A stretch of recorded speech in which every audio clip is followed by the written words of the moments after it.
Sa pagtutuloy ng pagdinig ng Senate Blue Ribbon Committee, tinanggi ng ilang idinawit sa flood control issue na kumubra sila ng kickback sa ilang proyekto.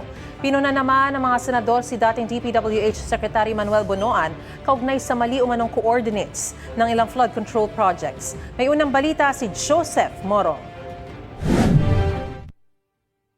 Isang araw matapos magbalik Pilipinas, dumalo si dating DPWH Secretary Manny Bonoan sa pagdinig ng Senate Blue Ribbon Committee kaugnay ng mga maanumalyang flood control project. Inaakusahan siyang sinadya umano niya magbigay ng mga maling coordinate ng mga flood control project para alituhin ang Pangulo. Sa validation ng Department of Public Works and Highways, 416 ang suspected ghost projects. Sa bilang niyan, 337 ang may mali-maling grid coordinates base mismo sa report ng DPWH sa Senate Blue Ribbon Committee.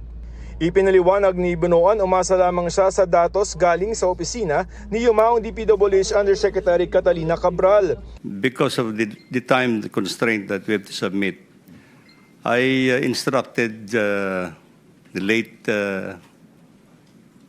Undersecretary Cabral to collate the information that we need to submit to the Office of the President.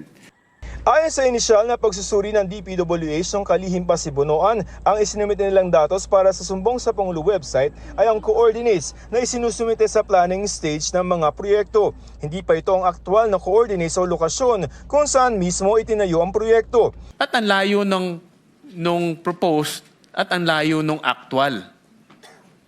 Paano nagkaganon? We'll have to investigate. Ngayon po, Mr. Chair, doon po sa tanong nyo, kung yun po ba sinamit deliberately, of course, ayaw po namin, we're not in the position to answer that. Meron po kami dinidevelop na app. No? Ito na po yung unified application wherein the coordinates from the planning stage and the coordinates for the actual ay isang mapa na lang po yung ginagamit.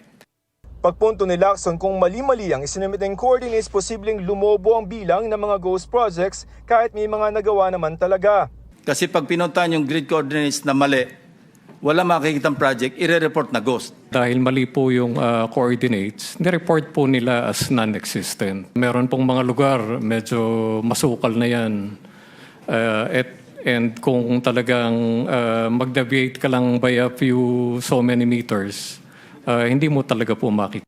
Tanong ni Committee Chairman Senador Ping Lacson, pattern ba ito o di sadyang pagkakamali lamang? Kung ang percentage ng mali na-overcome o na-overwhelm yung tama, may pattern yon. Pero kung halimbawang sa 10 na random sampling ninyo, isa o dalawa lang yung mali, then there's no pattern.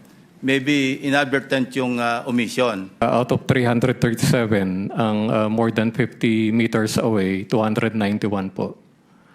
Yung less than 50 is 46.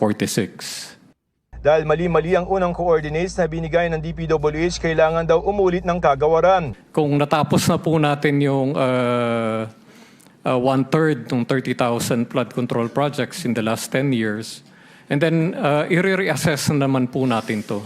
Just to be sure po na with our data. Kaya nasayang lamang daw ang buwis at oras na ginugol sa unang assessment.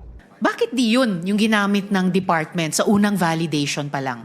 Because I think nung initially po, nagbuo nga po ng team itong ICI, composed of the AFP, PNP, and DepDev. And they relied on the coordinates dun po sa sumbong sa Pangulo. Ayon kay Bonoan, ang nakalagay lamang sa planning coordinates na binigay nila ay bayan at probinsya kung saan itatayo ang mga proyekto.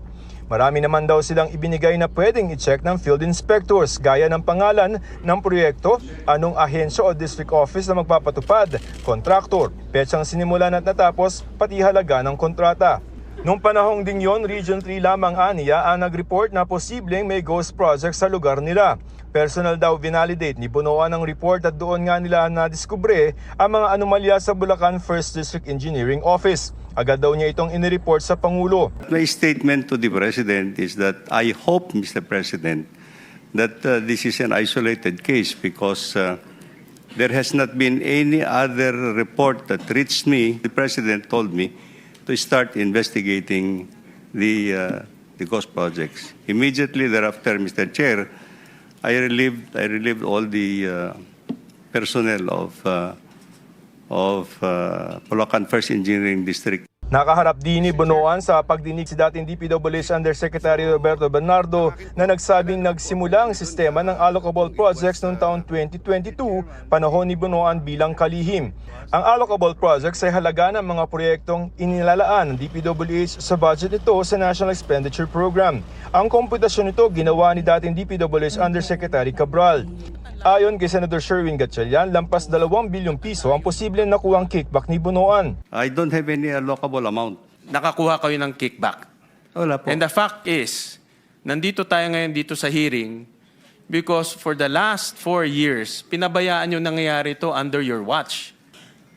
Your Honor, as Secretary of the Department, I have general oversight. I have general oversight of all the implementation. Pero kung kasali ho kayo dito sa mga kickback, yung oversight na yan, walang kwenta ho yan. And this is what I deny, Your Honor. Ayon sa Department of Justice o DOJ, kasama si Bonoan sa mga inireklamo ng plunder ng National Bureau of Investigation o NBI. Kabilang din sa nasabing reklamo sina dating Senador Bong Revilla, Senador Jinggoy Estrada at dating House Appropriations Committee Chairman Saldi Co. Si dating DepEd Undersecretary Trigiv Olivar, itinanggi rin ang paratang ni Bernardo na kumubura siya ng mga kickback galing sa mga proyekto umano ni dating Senador Sonny Angara. Pati na ang umano'y 2.85 billion pesos na unprogrammed appropriations para raw sa isang executive secretary. Itinanggi rin niya ang umano'y pag-endorso niya kay Carlene Yap Villa na aide ni dating Senador Nancy Binay. I deny those allegations. Wala pong katotohanan, Mr. Chair, Your Honor. Lahat po from the communication to nag-deliver to kay ES daw po na wala naman po akong personality kay Executive Secretary. That time, kung 2024 baka yun yung papasok po ho kami sa DepEd. That he is lying. Opo, Mr. That he is a liar with respect to Dun po sa... the allegations against you. Yes po. Humarap din sa pagdinig si Maynard Ngu na inakusahan ni Bernardo na humingi ng listahan ng mga proyekto para kay Senador Francis Chis Escudero. Itinanggi ni Ngu ang mga paratang. I absolutely deny all the allegations made by Yusek Bernardo. That's the reason why I already filed a case against Yusek on defamatory insinuations. For this, I invoke the sub judice rule. Pero si Bernardo, pinaninindigan naman ang kanyang mga aligasyon. Ito ang unang balita. Joseph Morong para sa GMA Integrated News.